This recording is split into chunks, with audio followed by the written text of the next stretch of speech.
మళ్లీ వైసీపీ గెలిస్తేనే వాలంటీర్లు ఇళ్లకు వచ్చి సేవలందిస్తారని వైసీపీ అధినేత ఏపీ సీఎం జగన్ అన్నారు. పొరపాటున చంద్రబాబుకు ఓటు వేస్తే తిప్పలు తప్పవని హెచ్చరించారు. 57 నెలల పాటు సుపరిపాలన ఇచ్చామని చెప్పారు. గతంలో ఎవరూ చేయలేనంతగా సంక్షేమాన్ని అందించామన్నారు.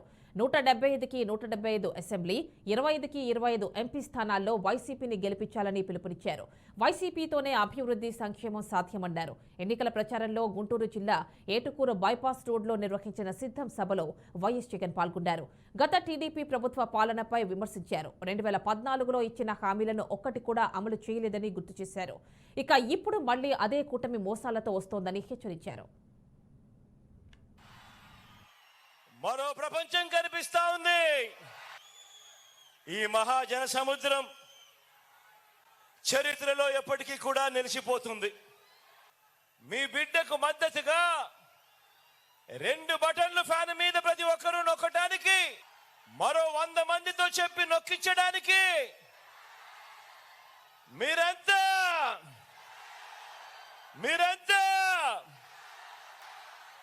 సిద్ధమేనా? చంద్రబాబు మోసాలకు ప్రజలకు మధ్య జరగబోతా ఉన్న యుద్ధం ఇది కేవలం చంద్రబాబుకు జగన్కు మధ్య జరుగుతా ఉన్న యుద్ధం కాదు. ఈ యుద్ధం ప్రజలకి చంద్రబాబు మోసాలకు మధ్య జరుగుతా ఉన్న యుద్ధం ఇది ఇంటింటికి పెన్షన్ అందించిన ప్రభుత్వానికి, దాన్ని ఆపిన బాబు దుర్మార్గానికి మధ్య జరుగుతా ఉన్న యుద్ధం. ఈ అబద్ధాల బాబుకు 2 వంతలు. ఒకరు దత్తపుత్రుడు, మరొకరు ఆయన వదినమ్మ. ఈ ముగ్గురు కలిసి రోడ్ల మీద అబద్ధాలు బుర్రకథలతో చెప్పడం మొదలు పెట్టారు. బాబు మోసాల బుర్రకథను వారిద్దరూ కూడా తానా తందానా అంటూ ఈ మధ్య కాలంలో వాళ్ళందరూ కూడా రోడ్ల మీద కనిపిస్తా ఉన్నారు. ఈ సిద్ధం సభలో మీ అందరి ముందు కూడా నేను ఒకటి చెప్పదలుచుకున్నా. అదేమిటి అనంటే, మీ బిడ్డకు ఓటు వేయడము అనంటే ఈ 58 నెలలుగా మీకు జరుగుతా ఉన్న మంచిని మీరందరూ కూడా కొనసాగించేందుకు మీరు ఓటు వేస్తా ఉన్నారు అని దాని లెక్క. మీ బిడ్డకు కాకుండా చంద్రబాబు నాయుడు గారికి ఓటు వేయడము అనంటే దాని అర్థం ఈ 58 నెలలుగా మీకు జరుగుతా ఉన్న మంచిని మీరంతటి మీరే ఇక మాకు వద్దు అని మీరంతకు మీరే ఓటు వేసినట్టు అవుతుంది అన్నది కూడా గుర్తుపెట్టుకోమని కోరుతా ఉన్నా.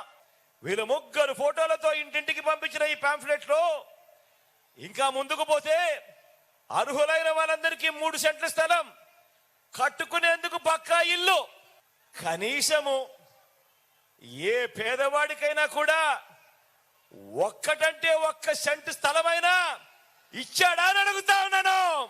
2014లో ఇచ్చిన ఏ ఒక్క హామీ కూడా అమలు కాకపోగా మళ్ళీ వీళ్ళు ముగ్గురు కలిసి మళ్ళీ ఏకమై ఇప్పుడు మళ్ళీ ప్రజలను మోసం చేసేందుకు కొత్త హామీలతో, కొత్త వాగ్దానాలతో ప్రతి ఇంటికి బెంజ్ కారు కొనిస్తారట. నమ్ముతారా? ప్రతి ఇంటికి కేజీ బంగారం అట. నమ్ముతారా? సూపర్ 6 అట, సూపర్ 7 అట. నమ్ముతారా?